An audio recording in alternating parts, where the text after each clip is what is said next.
Let me ask a question. Does anyone else feel that being a human in the 21st century is not easy? Circumstances change by the minute, sometimes by the second, and there's so much information thrown at us that we're more overwhelmed and divided as well. Today's challenges can't be faced alone, which a lot of us, including myself, have tried to do in the past, which is why our guest, Erin Selise, became a life coach. One of many reasons, I'm sure. Welcome, Erin. Thank you. Thank you so much. I'm so excited to be here. I'm excited to have you here. Um, so we're so happy. I'm happy that the universe introduced us, but it has a way of introducing me to the most interesting people.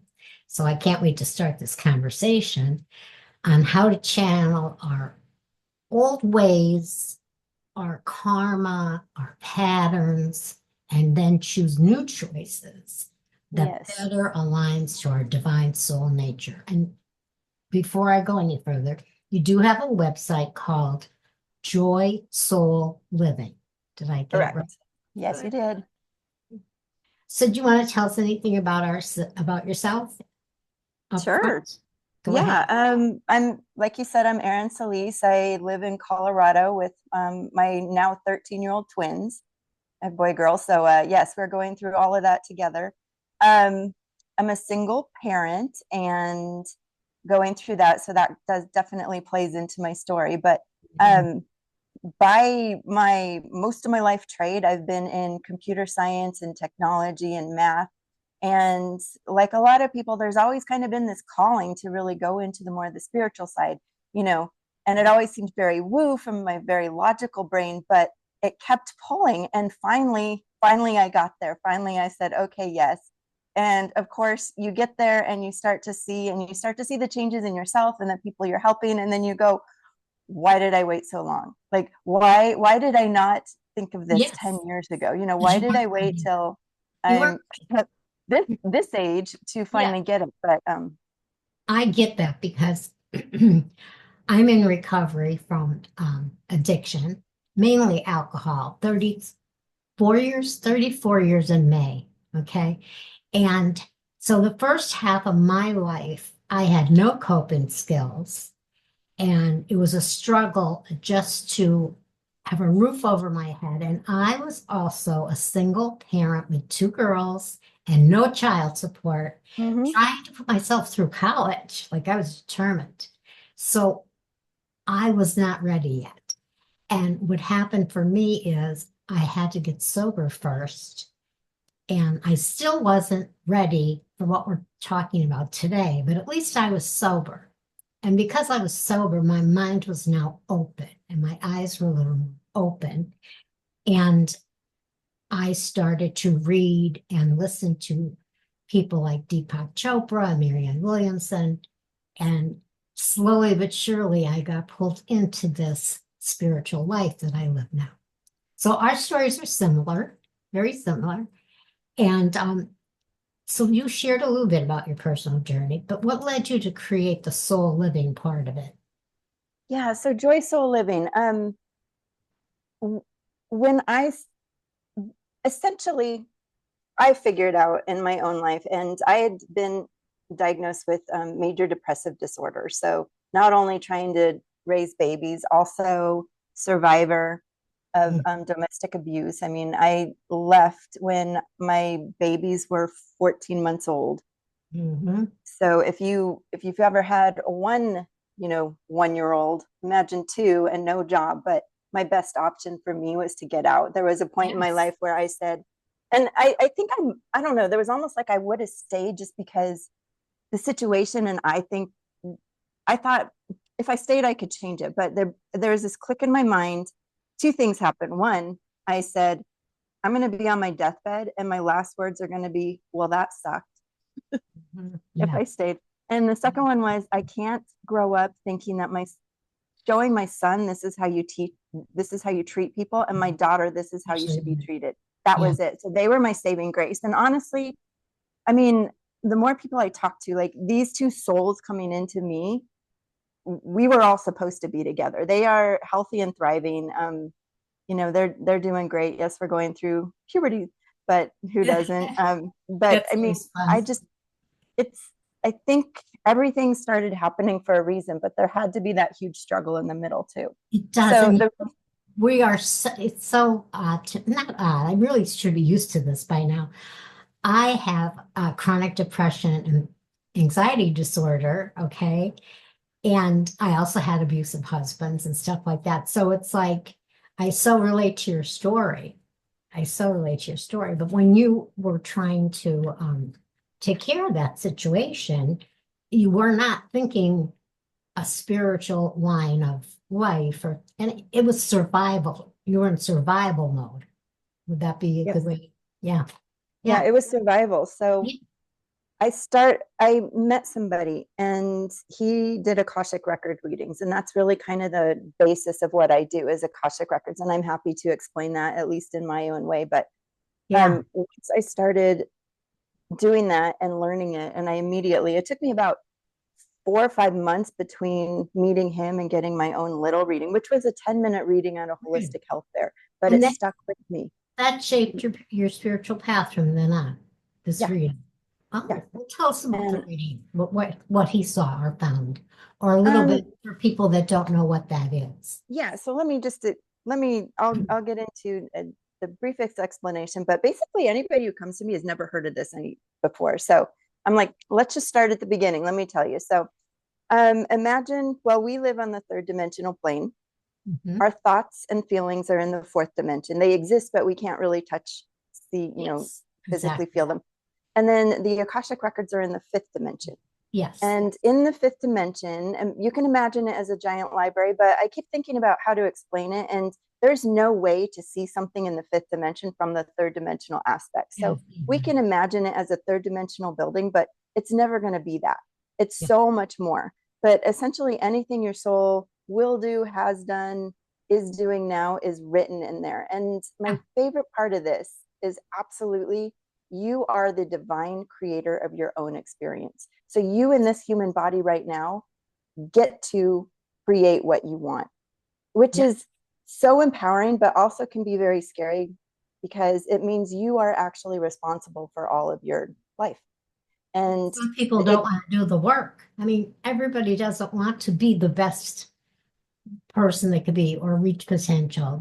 They just don't, which may be surprising to us because I want to reach my potential. And where I first learned about being better and being more spiritual was a counselor, even before I got sober, that convinced me I should get divorced from the abusive husband, the father of my children. And he told me about Maslow's hierarchy of needs, mm-hmm. which to be the best person, your self-actualization, to get there, you have to go through all the levels. And the first level, guess what? It's like food and water and a roof over your head. And if there's 5 levels, so you can't, how can you try even, so there's that going on, right? And so we're both explaining the same type of situation. So now finally, you had a pivotal moment, you had inspiration, you had knowledge of a fifth dimension and things that you never knew about Yeah. before. Yeah, and when I started doing readings, I would get things that would come up, and you're new at it, and you're like, well, maybe this is real, maybe it's not, because I still have my skeptical brain. But I would do things for people I had never met before, and the stories that would come through, because the past life stories come through, the patterns come through, the energetic blockers come through, and sometimes at the beginning I wouldn't want to share because they sounded so silly to me in a way, but I don't judge because it's just what comes through me. So I'm like, these are not my thoughts. This is what's coming through when I access your records. And there were times when I wouldn't share what was I wrote on the paper because I thought it sounded too, they're just going to look at me. They would say something and I would read what I wrote and they go, how did you know that? It's like, how did you know that? And I go, I didn't. And it would be things like, someone came and they wanted to really, they weren't happy in where they were in their job. And I kept coming up with your business needs to be round. And I didn't want to say that, like how goofy. I'm like, round, it needs to be round. And so I told her that and she goes, Erin, my dream is to have she did Reiki in a yurt. And I was like, Strong. huh. She goes, all I wanted is, she goes, I imagine it being round and circular. And then she wrote me later and she goes, I want to have hula hoops in there.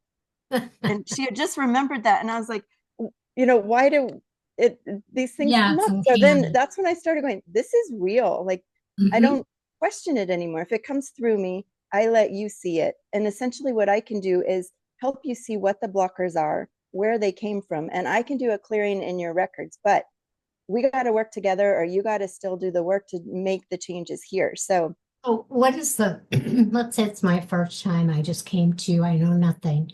What would be the first thing you do on that first visit?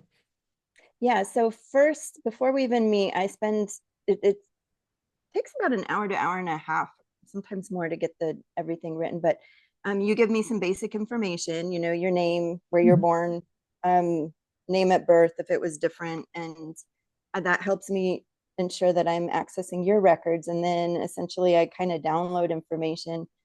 Patterns come up, blockers come up, and I put those into stories. So they all come in kind of jumbled, and then I have to organize everything. But when we meet, I share that information with you. So who you are at soul level, and this comes through as what your divine gifts are. And everybody has different divine gifts, but we never Yes, think of them as gifts because they're just so in, inherent to us, intrinsic to who we are. So once yes, you understand what your gifts are, you know how to better align to those. You that's might be true. making choices that you know are not in alignment with who you are. It doesn't mean negative choices in this aspect don't mean they're actually bad necessarily. Mhm. Obviously some choices are bad, but it just means you keep going out of alignment versus towards. And once you That's know true. what towards looks like, you can see that differently. So that's actually, that's the first step in what I do, is awaken and awareness, because you got to be awake to those things, and so you can see them differently. And then we Exactly. go into clearing and challenging. I That's mean, why I had to stop drinking and taking yeah, medication that was numbing my mind even further. But at the time, I did not know that I had chronic depression and anxiety disorder. I did not find that out until I finally went to rehab and got sober. And they did blood work and they did all kinds of tests. And they said, you are what's called dual diagnosed. You have addiction, but you also have mental illnesses. They can be treated. And you were self-medicating all these years. That's what I was doing. I was treating myself with alcohol instead of more spiritual things, meditation, whatever, right? And I think that happens to a lot of people, and then they get stuck in that loop, and that becomes their life. And it's sad because I've known many people. I owned a bar. I owned two bars actually, my other life, and a lot of those people passed on from drinking. It's very sad, and they never found their potential. yeah, So what challenges have you faced in your spiritual journey and how'd you overcome them? yeah. Probably the first challenge was finding a place, because um, religion never really spoke to me. And I grew up in a Catholic. My mom is Catholic, my dad is Jewish, and they both married outside of their faiths, and they're the only ones that did that. Mhm. So, very hippie parents coming in, where Yeah, my mom was the only one of her seven siblings not to go to Catholic school, if that tells you anything. So the rebel already. yeah. um, we never quite fit in anywhere. So after I left my kid's dad and I was out in the world, I knew that I needed a community, and so I started looking at different churches and going different places, and just really trying to find that community. Some places stuck, some didn't, and then we ended up moving and out of state. But I think the biggest struggle for me, honestly, once I came into finding the Akashic records and being and seeing how much lighter and better it feels to clear some of that stuff that you never even knew you were holding on to, um, was coming to terms with that it's my life is my responsibility, Hmm. because things happen to you, but once you understand this work, you realize they don't. They're all part of your journey, and it's not necessarily happening. And that was my biggest struggle. And I had arguments with people, and I am part of a weekly group with somebody who is an actual spiritual leader guru. And I still struggle with, he is so much on a different plane. And I still definitely am very much in my human self and make mistakes and stuff. But I think that was it. Like, I did that. This journey is kind of never ending, and I'm a goal person, so I want to get to the top, but that's not going to happen. And I think that was kind of the biggest struggle, that there's never going to be an end to it. And you get your gold star and your medal and you are enlightened. But No, same thing I as yeah, with AA. Every year you get your medallion that says 1 year, 5 years, 10 years. And for a long time that was a big deal, but then somewhere around 30 years, it's like I don't even think about it. And my husband is still very, very into going to AA meetings. I have a spiritual community, and that has become my source for my spiritual life. And so when it's his anniversary, which happens to be a week after mine, because he quit drinking for me,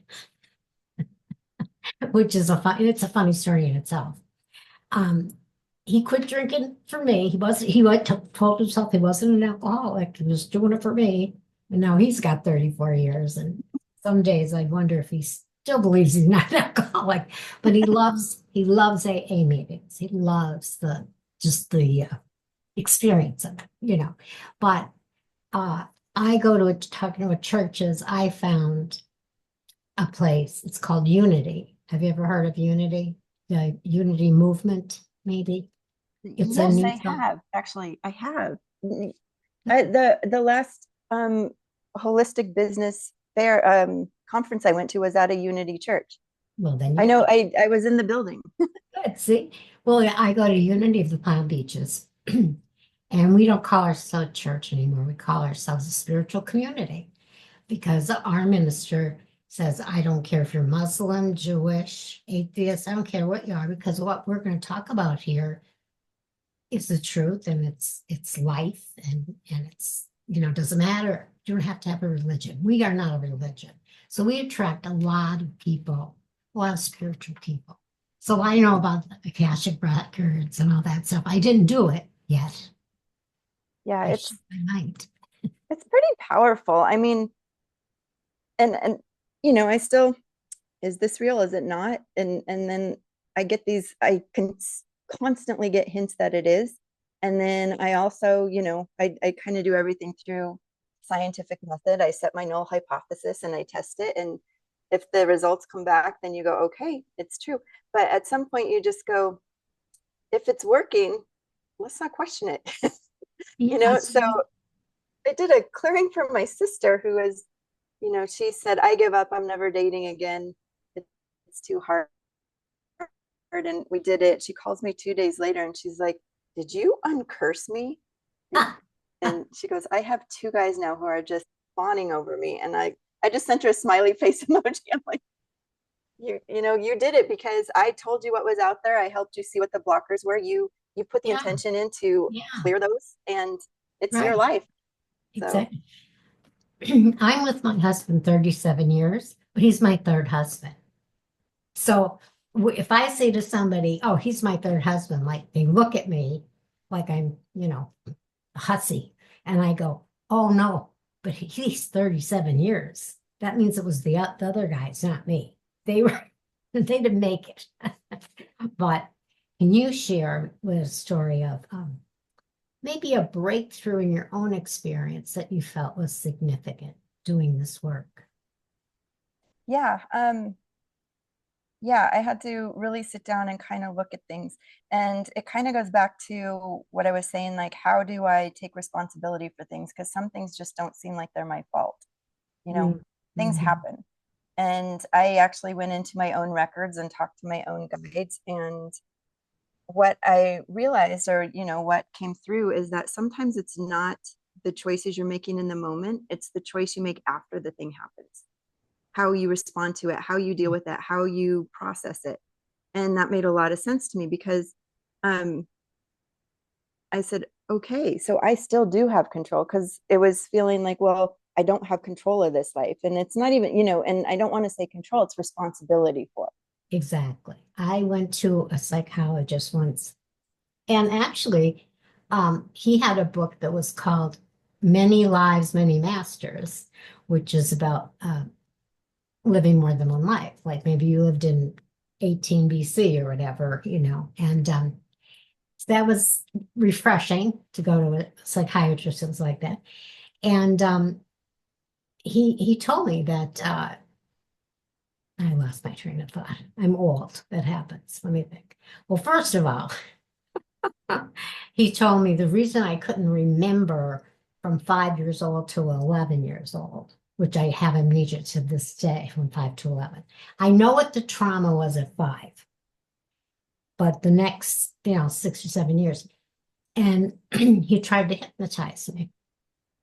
And then he said, well, you're one of those people that can't be hypnotized. Of course, because I don't want to be vulnerable. I'm Mhm. protecting myself.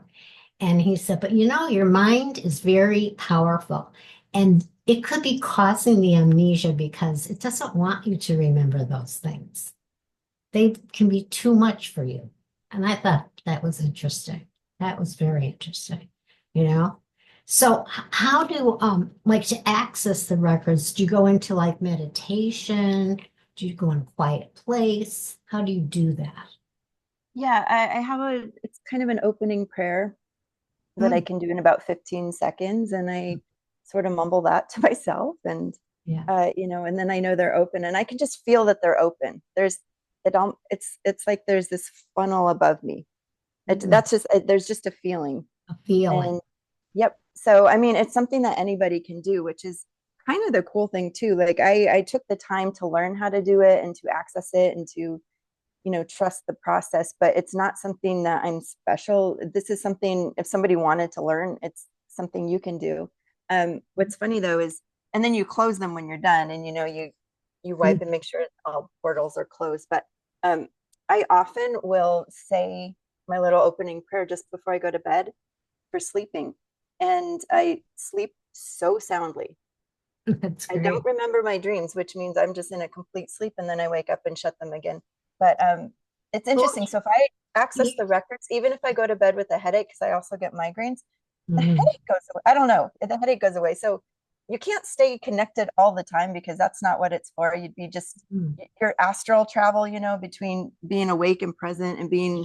up in the fifth dimension. You just wouldn't function well as a human. But um, that's just kind of something I found. So Let me get your opinion on this. yeah. I dream every single night. I remember my dreams every morning. I could retell them, no problem. My dreams always have a storyline and characters, and mostly they're characters from my past, and they might be in different roles. But I was told that that's not the norm, that people dream every night and have this, you know, plot and characters and remember the dream. So someone had said to me, well, obviously there are spaces that you need to be filled in on. And until you get that knowledge, you're going to keep having the dreams. What do you think of that? Do you have an opinion? Yeah, my first thought is that you have an open portal between your fourth and fifth dimension. Ah, So it's it not used between to third be and open. fourth, which means you kind of stay in your head and think too much. You actually have a portal between your thoughts and the fifth dimension, which the astral travel. So I think you are definitely getting into other Candidate. dimensions and I am a timelines. candidate to do this work. Yeah. Maybe I will And explore that's that. one of the things we close because we want you to come back into this body and have this Yeah, experience so you're present yeah, in your life. If those stay open, I mean, you can just physically just feel kind of exhausted and never quite awake. And you yeah, sleep all night and you wake up and you're like, I'm still not rested because yeah, you need those to be shut. Those doors need to shut so you can get into this experience, yeah. you know? You got to clock out of the dreams. Yeah, well, it's funny. I mean, I sleep well. I don't feel tired when I wake up, but the total recall, I think, is what people are really surprised that I had that total recall because a lot of people, well, I had a dream, but I don't remember what it was about. It was about something like this, but I'll tell you the whole story. But I'm going to look into that, what you just said. Yeah. before Yeah. this, I will say I remembered every single dream all the time. Oh, Extremely vivid. Like sometimes me I too. would not be able to know if what I had dreamt didn't happen or if it was the realness or if it was a memory and not a dream. I mean, it was very real. But since this, I do not do that anymore. And I know I have the dreams because I have kind of vague recollection that I know there was something, but I don't have to think about it all day. It's not a memory. Like I That's don't store them interesting. anymore. Yeah, I think you just gave me something to explore for myself now. Yeah. That between that, yeah, I'm gonna have to I do mean, that. it's kind of fun to remember all your dreams, but it's also But sort of it's not like so great. annoying too, because Yeah. sometimes they have a specific thing. Usually I can't find my car keys, or I forgot where I parked my car, or I have a class and I don't remember where it is. It's so I'm definitely searching and lost is usually the theme. So I think I'm gonna have to find somebody that does the records and Yeah. take a look, I take a peek. Well, the fun Yeah. thing is we can do them remote. Every session Oh, I've done has been Zoom. oh, We just do Zoom. Yeah, do that. I have clients internationally. Oh, good to know that. Yeah. Okay. So what are some of the daily routines you recommend for like once that a person, a client, uh, you get them to a good place in their spiritual well-being? Like what are the practices that you recommend so they can maintain that? What do you tell them? There's Yeah, there's a couple things. I mean, at the beginning, I give you some personalized clearing work, which you can do. So there is some it's clearing work. It's a sheet and it says here's, you repeat these things and that kind of helps you kind of get things going because I figure it's like exercise and you don't get credit for the workout you did last year. It's Yeah, I something you gotcha. kind of have to keep going, but really it's about the choices you're making in the moment. So that it's not even necessarily that you have to sit down and meditate or you have to do anything, but you kind of go into things understanding that you have this work cleared and you keep agreeing basically to yourself and your Akashic records to keep it cleared. Because if you kind of Um, don't keep those, it's definitely the clouds can kind of come back in if you want to think of it that way. So um, it's not hard to do, but you do want to be consistent. And of course, you're going to fall out of it sometimes. And I can really tell. Um, there's most of the time, I kind of feel like my vibration is pretty high, but I know when it goes down. And it'll usually take me a little bit to realize it because just like depression, you don't know you're depressed when you're depressed. It's only when you come out of it that you go, holy cow. I mean, after my twins, I had significant postpartum, and those I had two babies at once. That was my only pregnancy. mhm. And I didn't know any different. I thought it was supposed to feel that miserable and hard and just foggy, and it wasn't. And I ended up going on Lexapro about when they were 7 or 8 months old, and that really did help. Um, and when I came out of that fog, I was like, I did not know it wasn't supposed to be that way. Like, holy cow, I did not understand how new moms ever smiled or even had any joy because I didn't, you know? Mhm. And we got Yeah, through, but there was a lot of crying. So yeah, it's kind of that thing. Like, you got to, that's part of the awareness too. And the awakening is understanding when you're getting to that point, go, oh, I'm in it. Okay, let me do something. Let me yeah. make And I think in something. the beginning we talked about you don't have to do everything alone. And sometimes people like us think we do. And I remembered now what I wanted to say before. This particular psychiatrist said to me, I had made a lot of progress. And he said, you know, in the beginning, you were a victim. You were definitely a victim with your parents, with your ex-husbands.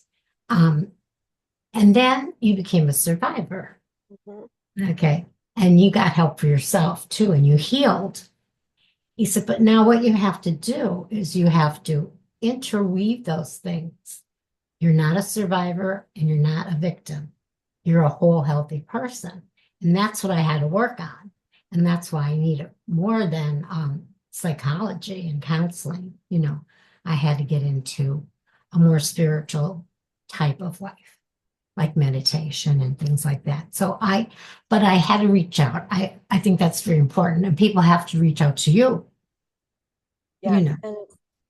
And a big aha for me was it's not even that you can't do it alone or you should reach out for help. It's you're not supposed to. Yeah, You're not supposed to do this alone. I Like know. I was like, oh, that was like, Yeah, oh, you're not supposed to do this alone. Like there's nothing that says and you have yeah. to, and you're not even supposed to. You're supposed to reach out. No wonder we were depressed. I mean, really, part of my book, I talk about there's a Greek god called Sisyphus, and he was punished. And his punishment was he had to roll this big rock up a mountain. Mm-hmm. I know the story. And every time he got to the top, the rock would roll back down again. And that's how I felt when I was in the abusive marriages and then trying to raise these two children by myself, you know? And when I finally started asking people for help, even before I got sober, um, things got better, you know. But like, I wouldn't call my mother and say, I don't have any food in the house. I used to, at the end of the month with food stamps, anybody out there knows they don't last a whole month. So at the end of the month, you're in trouble. I would walk down to the corner store, who had a very nice man there, and I would ask him if he would let me like run a tab till I got my check. And I would just buy like peanut butter and jelly and like pasta, macaroni and cheese, things like that, some milk, so that I could feed my children until I got food stamps. Now don't forget, I was going to college too. So it was like my choice. I could have went to college or I could have got a job. But either way, it wouldn't have been enough because if I got a job, I would have had to pay for daycare. Mm-hmm. That the system is a little not that good for women. Let's put it this way, single women with children. But Definitely not good. yeah, and I didn't ask friends, but I didn't ask a friend or a relative. I went and asked a complete stranger and I pay him back, But I mean, I don't know what it is about that. You can be very stubborn about trying to do everything yourself, and it's not the Mm-hmm. best way to be. So let me ask you this. What are some of your future goals and aspirations, especially with the soulful living? I'm so glad you asked. How Are timely. you? Yeah, I am launching into speaking. I really want to be able to speak at women's empowerment and really talk about this. So at events, let's talk about healing from the soul, from the inside out. Just Yeah. get those intentions and that soul healing so you can start doing more in the world that feels good. Um, and it might not look like you need millions of dollars in the bank, but maybe when you're in your struggles, you still are at peace, because that's what I feel like now. I'm not in a place where everything crushes me to the depths and I'm like, that's it, I can't do Mhm. this. Mhm. There's still like that calmness, so I can get through it. So that is that is where I'm That launching is. next. And then Okay. And how do you envision that growth and getting there and the evolution of your work into now speaking events, etc.? How do you envision doing that? yeah, Do you one plan? is talking to lots of people, continuing to build my practice, to spread the word, to get referrals, to have people come Mhm. in and see me and say, oh wow, this really is amazing, and pass me on that way. But also I am going to get my book published this year. Oh, well, are you self-publishing? Yeah, it'll be Amazon. So I'm I'll on probably Amazon, start. and Yeah, I have 4 books on Amazon, and I I only, know. right? And I only, I know I just started writing in like 2020, so but they were all inspired. So the first one, of course, was my memoir, and that was to help women that had gone through similar. Well, it's about domestic abuse. It's about addiction. It's about the journey. It's about the darkness and then finding the path to the light. So, anybody would find something in that book that might hit a spot. And then my father was adopted. And I didn't do it until after he was gone, but he believed he was half Irish because his mother, her name was on the papers, the adoption place. But the man who adopted him lied to him and told him that he was Sicilian and he was his real father. Oh, Yes. So I sent for the DNA and it comes back and it says, your father is 100% Irish. well, look at that. Yes. So now I go into DNA Ancestry and I chase the woman, the mother, and I find out the father was, and I go back to the 18th century and the two quote beginning of the genealogy, the names were Scanlon and Quinn, and they both lived in County Mayo, Ireland, and they both ended up in Scranton, Pennsylvania, which is very interesting to me. I don't know if they knew each other there. And he actually had a half brother that lived 6 blocks away his whole life and never knew it. Wow. Now that's another book, right? I had to write that book. Yeah. And I'll tell you this one and then we'll wrap it up with you. I I went to a wedding last December and I had been working on a workbook to help women survive from, lose my voice, sorry, from trauma and abuse. One second, listeners, having some issues. I'm working on medical stuff. Anyway, I had my grandson introduce me to his friends, and the one 16-year-old boy turned around and he said, are you Condo Mimi? That's my internet name. That's what I use on social media. So I was kind of surprised he knew that. And I said, yeah, I am. He started to blush and he said, now, 16-year-old boy. And my stuff, I'm thinking women, women, women, right? Uh-huh. Even my podcast at the time was Be Heard Women Empowering Women. And this boy says to me, I can't believe this is happening. And my grandson starts to laugh and he says, Nana, he's your biggest fan. He bought your book, my first one. He read it and he follows you on Instagram. Now, the thing about this, of course, I was thrilled. But the thing about this was it put a seed. And from that moment till I went home, and for 2 weeks, all I could think about was I am gearing everything, all my energy towards women. No, I totally threw the format, the first draft of the workbook away. And I redid it for men, women, and gay, transgender, whatever. And on the flyleaf, I dedicated the book to him. That's amazing. Isn't that a good story?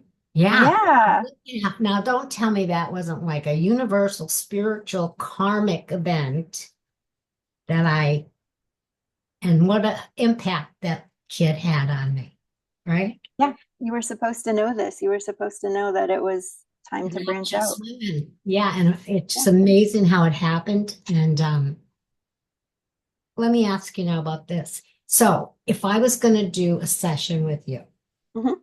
and I gave you my information, Yep. and then we had our meeting, how long would that meeting typically last while you explain my records to me? That's 45 minutes to an hour. We'll go over if you need it. Hmm. Well, I'm just thinking, and we'll talk about this. The viewers, listeners, I have viewers too, because we're going to be on YouTube. It might be interesting if you did a reading of me and then gave me my results during the podcast. Yeah, if you're willing to, it gets pretty I'm personal. very, I don't care. Did you read my first book? I mean, there's I have no I secret. didn't. So just so, and if anybody knows, I'm coming into this with zero knowledge. Well, I am going to send you um, the digital copy as a thank you for being on the show. Oh, wonderful. Thank Yeah. you. Will that affect your reading if you read the book I first? I won't do it because I don't No. want to, I Yeah. don't want to know any information first. So No. I will read it after. I will give you the information you need, and then you let me know when. Oh, listeners, this is going to be exciting. Yeah, And do it as a podcast and a YouTube. that'll be fun. Yeah, It's going to be fun. I actually thought that I had this thought yesterday of doing this. We had an I did. instant connection. We had a connection even before we saw each other. I could feel And I'm going that. to tell you another wild one is the main character in my book is named Quinn. Oh, interesting. First name or last name? First name. Yeah, I named her Quinn. And That's interesting. That is. Yeah. But I found out I had kids in the neighborhood that I played with. They're actually my cousins. that's It so was wild. crazy. Well, they did, in 1938, when my father, well, not 38, 28, when he was born, oh my God, you did not, people just didn't have a baby and not be married. They didn't want you to know. They would take the girl and put her in the convent for the full 9 months till the baby was born, and then right to the orphanage. And we had a place called St. Joseph's, and that's where she went. And my father was there till he was 4. And when you read my book, you are going to see something that happened at 5, my trauma, that had to do with the same orphanage. So that'll Wow. be a little teaser. Yeah. DNA's funny. Yeah, we found out because my dad's side is 100% Ashkenazi Jewish. I know I always say that wrong. Mhm. But and so They're Smokesteins the came strict over. ones. They're strict. They're the strict ones, Yeah, aren't they're they? not the, yeah, so that's the European Jewish. But Yes. he came over, great grandfather was the first to come over. And we found through genealogy that my dad had this cousin, and he's like, no, definitely not. No, we know everybody because, Yeah. things happen to Jewish people. And Yeah. Europe, there's only anybody with my last name is directly related to me. That's it. Uh-huh. There's two lines that survive. But anyway, we found out that Interesting. great grandpapa had a little affair on the side. Hello. Yeah. Created Yeah. things that we had no idea until we did ancestry. And my father's father would rather people think he cheated on his wife than he was sterile.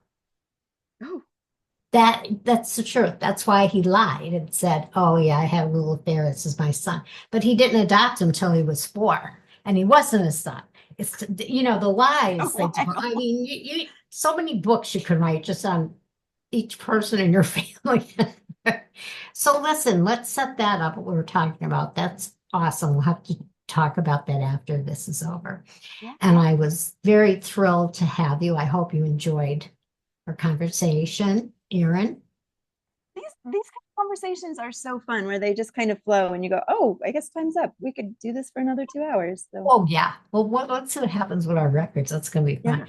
So, all right, people, this was an interesting one, as usual.